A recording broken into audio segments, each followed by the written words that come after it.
അപ്പൊ നമുക്കേ ഈ ഈ ലാൻഡ് സ്ലൈഡ് എന്ന് പറയുന്ന സംഭവം ഈ ഉരുൾപൊട്ടലിന്റെ ഒരു ശാസ്ത്രീയത എന്താണ് യഥാർത്ഥത്തിൽ? അത് ഇത് ശരിക്കും പറഞ്ഞ ഒരു സ്ലോപ്പില് റെസിസ്റ്റ് ചെയ്യാൻ ഫോഴ്സ് ഉണ്ട്. അതിനെ gravity force opposite gravity force overcome ചെയ്യുമ്പോഴാണ് ലാൻഡ് സ്ലൈഡ് വരുന്നത്. പക്ഷെ ഇത് ഇവിടെ കൊച്ചുഡസ്റ്റില്ല അഭിലാഷ് എന്ന് പറഞ്ഞ റഡാർ സൈന്റിസ്റ്റ് അല്ല ജൂലൈ 29 വൈകുന്നേരം പറഞ്ഞാണ് ഇങ്ങനത്തെ പ്രശ്നങ്ങളുണ്ടാവും. പക്ഷെ പുള്ളി ആ റഡാറിലെ പാറ്റേൺ കണ്ടിട്ട് പറയുന്നത് ഇത് മറ്റേ എന്താണ് 2019 ഫ്ലഡ് ആയിട്ട് ബന്ധമുണ്ട്, അതുപോലത്തെ സംഭവങ്ങൾ ഉണ്ടാവാൻ സാധ്യതയുണ്ട്, ഇനിയും ലാൻഡ് സ്ലൈഡ് ഉണ്ടാവാൻ സാധ്യതയുണ്ട് പറഞ്ഞിട്ടുണ്ട്. അത് മാത്രമല്ല ഒരു എക്കോളജിസ്റ്റ് ഗാഡ്വിൽ പറഞ്ഞ ആള് വെസ്റ്റേൺ കാസ്റ്റലിന്റെ ആ പാനലില് നേരത്തെ വാർണിംഗ് കൊടുത്താണ് ഗവൺമെന്റ്. ഇതൊരു എക്കോളജിക്കലി ഫ്രജൈൽ ആയിട്ട് ഏരിയ ആണ്, ഇവിടെ ടീ പ്ലാന്റേഷനും റിസോർട്ട് ഇതൊന്നും പറ്റില്ല പറഞ്ഞാണ്. പക്ഷെ അത് കുറെ നാളായിട്ട് വാർണിംഗ് കൊടുത്തിട്ടും ഗവൺമെന്റ് ഇഗ്നോർ ചെയ്യുക ചെയ്ത. ഇനിയിപ്പോ അത് പറഞ്ഞ കാര്യമില്ല, സംഭവം നടന്നു കഴിഞ്ഞു. ഇനി ചെയ്യാവുന്നത് ഇനി മറ്റു ഏരിയാസിൽ വരുമ്പോ അത് പ്രിക്കോഷൻ എടുക്കുക. ഇനി വേറെ സ്ഥലത്ത് വരാനും ആ ഒരു 2020 ഫ്ലഡ് ആ പാറ്റേൺ വരുന്നത്. വേറെ സ്ഥലത്ത് വരാനും ഇനി എന്ത് ചെയ്യാൻ പറ്റുമോ അത് ആലോചിക്കുക, പ്രിക്കോഷൻസ് എടുക്കുക. നേരത്തെ വാർണിംഗ് കിട്ടിയതാണ്, അത് ഗവൺമെന്റ് എടുക്കത്തില്ല. നമുക്ക് ഇതിന് എന്ത് തരത്തിലുള്ള മുൻകരുതലുകളോ അല്ലെങ്കിൽ എന്ത് തരത്തിലുള്ള മുഖ്യമന്ത്രിയുള്ള ഒരു ഫംഗ്ഷനിലാണ് ഒരു ബിസിനസ്മാൻ ഇനിയും കൊമേഴ്ഷ്യലൈസ് ചെയ്യുന്ന കാര്യത്തിൽ പറഞ്ഞത്. വളരെ എക്കോളജിക്കലി ഫ്രജൈലായിട്ട് ഏരിയയിലാണ് നടന്നിരിക്കുന്നത്.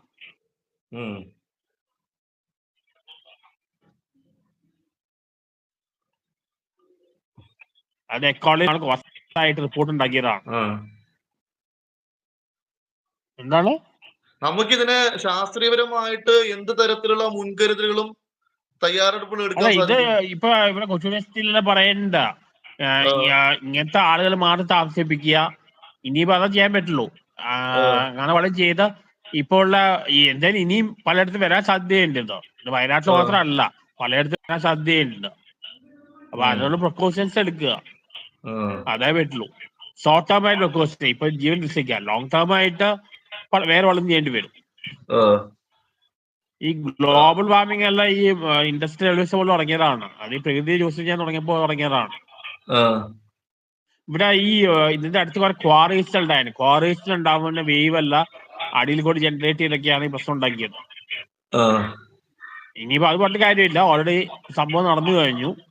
ഇനി അത് പഴയ പറഞ്ഞ കാര്യമില്ല. ഇനി വേറെ സ്ഥലത്ത് വരാൻ സാധ്യതയില്ല.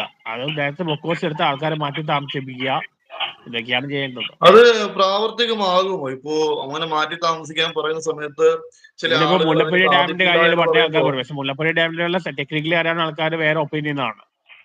ഇത് എത്രയോ നാളായിട്ട് റാഡ്ക്ലിഫ് എന്ന ആൾ എത്രയോ നാളായിട്ട് റിപ്പോർട്ട് ഉണ്ടാക്കി എന്തൊക്കെ ചെയ്ത് ഗവൺമെന്റ് ഇഗ്നോറാ ചെയ്ത.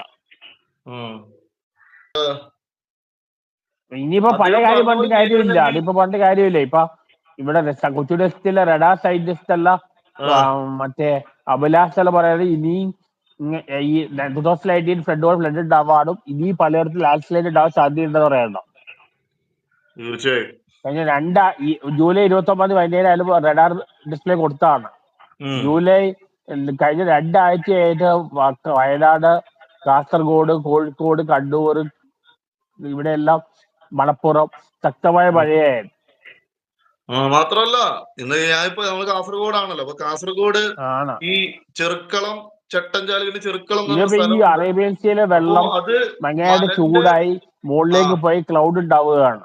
അതെ, മലയുടെ ചേർന്ന് നിൽക്കുന്ന റോഡുകളായിട്ട് അത്രയും ഡേഞ്ചർ ആയിട്ടുള്ള റോഡാണ്. പക്ഷെ ഇന്നലെ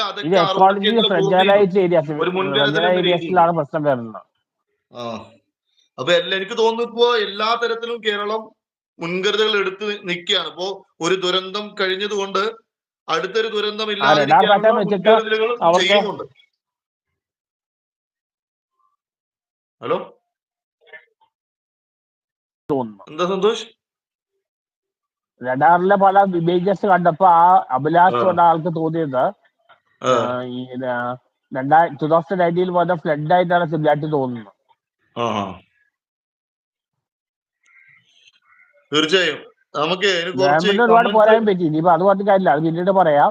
ഇപ്പൊ പ്രിക്കോഷൻസ് എടുത്ത ആളുകളെ മാറ്റി താമസിപ്പിക്കുക, അങ്ങനത്തെ സേഫ്റ്റി മെഷേഴ്സ് ചെയ്യുക.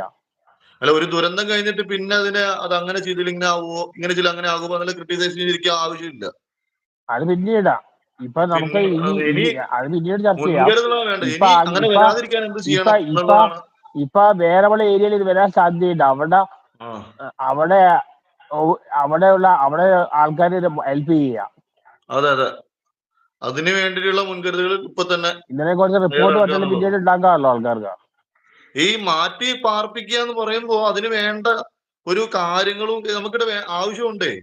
ഒരു വീട്ടിലുള്ള ആൾക്കാർ മറ്റൊരു സ്ഥലത്ത് മാറ്റി പാർപ്പിക്കുന്ന സമയത്ത് അതിന് വേണ്ട സജ്ജീകരണങ്ങൾ 2 ദിവസം എന്തോ ദുഃഖാചരണം 2 ദിവസം ദുഃഖാചരണം നടത്തിയിട്ട് എന്തുണ്ടാകുന്നുണ്ട്? അതൊന്നും കാര്യമില്ല. ആ സ്ഥലം പ്രവർത്തിക്കല് ചെയ്യണ്ട.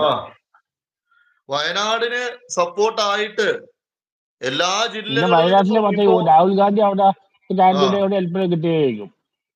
സന്തോഷം. അതല്ല, ഇപ്പോ വയനാടിന് കൈത്താങ്ങായിട്ട് എല്ലാ ജില്ലകളിൽ നിന്നുള്ള ആളുകള് ഒരുപാട് സാധനങ്ങൾ, വസ്ത്രങ്ങള്, പിന്നെ പാക്കറ്റ് ആയിട്ടുള്ള ഫുഡ്, ഈ ബിസ്ക്കറ്റ് പോലെയുള്ള സാധനങ്ങള്, പവർ ബാങ്ക് പോലെയുള്ള സാധനങ്ങള്, അങ്ങനെ അത്യാവശ്യ ഘട്ടത്തിൽ വേണ്ട അവശ്യ സാധനങ്ങൾ എല്ലാ ജില്ലയിൽ നിന്നുള്ള ആളുകൾ കളക്ട് ചെയ്തിട്ട് വയനാട്ടിലേക്ക് എത്തിക്കുന്നു എന്ന് പറയുന്ന സമയത്ത് എല്ലാവരും അവർക്ക് വേണ്ടിയിട്ട് എന്താ പറയാ, ഈ ഒരു കാര്യത്തിൽ എല്ലാവരും ഒന്നിച്ചു വന്നുകൊണ്ട് ജാതി മത വർണ്ണത്തിന് എല്ലാം അതീതമായിട്ട് ഒരു വലിയൊരു ഒത്തൊരുമയോടെ ഈ ഒരു വയനാടിന് കൈത്താങ്ങായിട്ട് വരുന്നുണ്ട്.